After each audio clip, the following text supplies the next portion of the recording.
गांव के एक छोटे से झोपड़ी में रहने वाला मोहन गरीबी में पला बढ़ा था। उसके पिता खेतों में मजदूरी करते थे और मां दूसरों के घरों में काम करती थी। दिन भर की मेहनत के बावजूद घर में 2 वक्त की रोटी जुटाना मुश्किल होता। स्कूल जाने का सपना तो जैसे मोहन के लिए किसी कल्पना से कम नहीं था। एक दिन मोहन ने अपने पिता से पूछा, बाबा, हम हमेशा गरीब क्यों रहेंगे? पिता ने गहरी सांस लेते हुए कहा, बेटा, गरीबी कोई अभिशाप नहीं, ये सिर्फ सोच की बात है। अगर तुम मेहनत से पढ़ाई करोगे और खुद को आगे बढ़ाने की ठान लोगे तो तुम कभी गरीब नहीं रहोगे। दूसरा हिस्सा, कठिन परिश्रम। ये बात मोहन के दिल में घर कर गई। उसने ठान लिया कि वह अपनी किस्मत खुद बदलेगा। लेकिन समस्या ये थी कि स्कूल जाने के लिए पैसे नहीं थे। इसलिए उसने सुबह अखबार बेचने और शाम को एक चाय की दुकान पर काम करने का फैसला किया।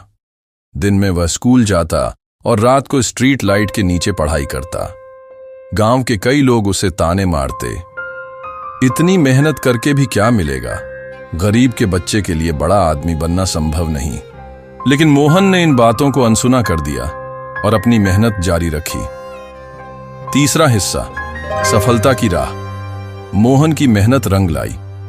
उसने गांव में सबसे अच्छे अंकों से हाई स्कूल पास किया और एक अच्छे कॉलेज में दाखिला लिया। वहां भी उसने पार्ट टाइम काम करके अपनी पढ़ाई जारी रखी। कुछ सालों की कड़ी मेहनत के बाद मोहन को एक बड़ी कंपनी में नौकरी मिल गई। अब वह वही मोहन नहीं था जिसे कभी लोग गरीब कहकर मजाक उड़ाते थे। उसने अपने माता पिता के लिए एक पक्का घर बनवाया और गांव के बच्चों की पढ़ाई के लिए एक पुस्तकालय भी खोला। अंतिम हिस्सा, गरीबी से अमीरी तक एक दिन वही लोग जो कभी उसकी मेहनत पर हंसते थे उसे सम्मान से बुलाने लगे। किसी ने पूछा, मोहन, तूने गरीबी से अमीरी तक का सफर कैसे तय किया? मोहन मुस्कुराया और कहा, गरीबी सिर्फ सोच में होती है।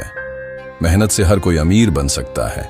अगर आप खुद पर विश्वास करें और बिना रुके आगे बढ़ें तो कोई भी आपको सफल होने से नहीं रोक सकता। शिक्षा। इस कहानी से हमें यह सीख मिलती है कि गरीबी कोई स्थायी स्थिति नहीं होती।